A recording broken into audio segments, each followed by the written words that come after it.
Question number 6, if angle A and angle B are acute angles, A और B न्यून कोण है।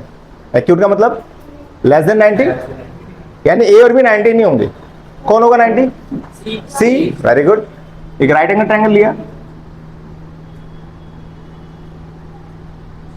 तो उसने बोला ए और बी एक्यूट है, ए और बी अलग ले लो, सी होगा राइट एंगल। इनडायरेक्टली इसने बता दिया भाई इस राइट एंगल ट्रायंगल में सी 90 है, ए और बी एक्यूट है, 90 से कम है। सच दैट गिवन है cos A is equal to cos B, ये गिवन है आपको, cos A equal to cos B। अब मुझे इसका इस्तेमाल करके ये शो करना है कि गिवन है आपको, ये आपको गिवन प्रूव करना है। क्या प्रूव करना है? कि एंगल ए और एंगल बी बराबर है, एंगल ए और एंगल बी बराबर, ये हमें प्रूफ करना है। करते हैं सॉल्यूशन इसका। गिवन को आप आगे लिख लीजिए,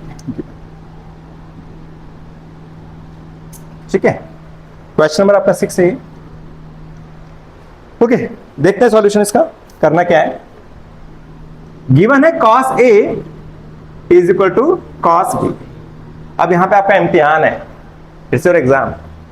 अब आपको चेक करना है cos A क्या बनेगा, cos B क्या बनेगा। अब यहां पे ये पता लगेगा कि आपको बेस कितना अच्छी तरह से क्लियर हुआ है, आपका बेस कितना क्लियर है, ठीक है। cos A, right. चलिए देखते हैं, पहले पूछता हूं फिर बताता हूं मैं है क्या। आप बताइए cos A, इस फिगर में cos A क्या है? आप मुझे आंसर बताइए, cos A का आंसर क्या लिखूंगा? AC अपॉन में AB। वेरी गुड, समझ गया मैं, आपका बेस क्लियर है, बहुत बढ़िया। अब जरा दूसरा देख लें, cos B। दिव्यांश आपको बहुत प्रॉब्लम होती है लास्ट क्लास में, लेट्स सी कि आपने घर पे जाके पढ़ाई कि नहीं पढ़ाई, है ना। cos B बताइए क्या बनेगा, that is B।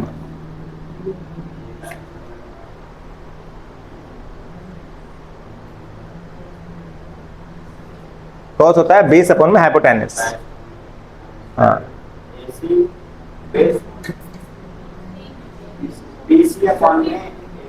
BC upon में AB। वेरी गुड, मतलब पढ़ना शुरू कर दिया है यार। नहीं पढ़ोगे तो कोई फायदा नहीं है ना, पढ़ो तभी समझ आएगा और अच्छे से समझ आएगा। मैंने कहा था बेस क्लियर है तो आप आंसर दे लोगे। अब बता देता हूं मैं जिन बच्चों को बेस क्लियर नहीं हुआ अभी भी, फिर एक बार एक्सप्लेन करता हूं है क्या ये। cos A की बात कर रहे हैं, जैसे मैंने बताया था cos का फॉर्मूला होता है B अपॉन में H, बेस अपॉन में हाइपोटेनस, राइट। अब A के अकॉर्डिंग मुझे देखना है, A के अकॉर्डिंग सामने क्या बताया था मैंने, परपेंडिकुलर P, ये हो गया B और ये हो गया H।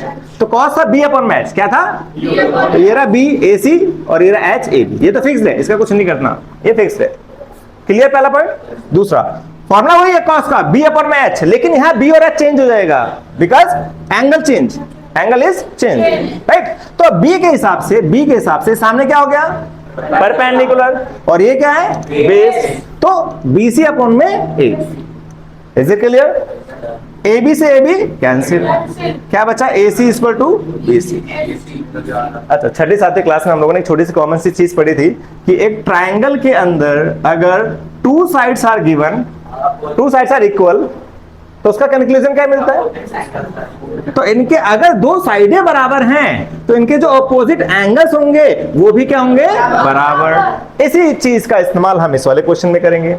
अब इस ट्रायंगल में मुझे पता लग गया कि AC जो है वो BC के बराबर है, AC जो है BC के बराबर है। जब AC और BC बराबर है तो क्या करना है, AC के सामने कौन है, AC के सामने कौन है, एंगल B, और BC के सामने कौन है, angle A, right. Reason, opposite angles of equal sides, इसकी वजह से ये बराबर हो गया। और हमें करना क्या था, यही प्रूफ करना था। लो भैया, हो गया हैंड्स प्रूफ, दैट्स इट, ठीक है।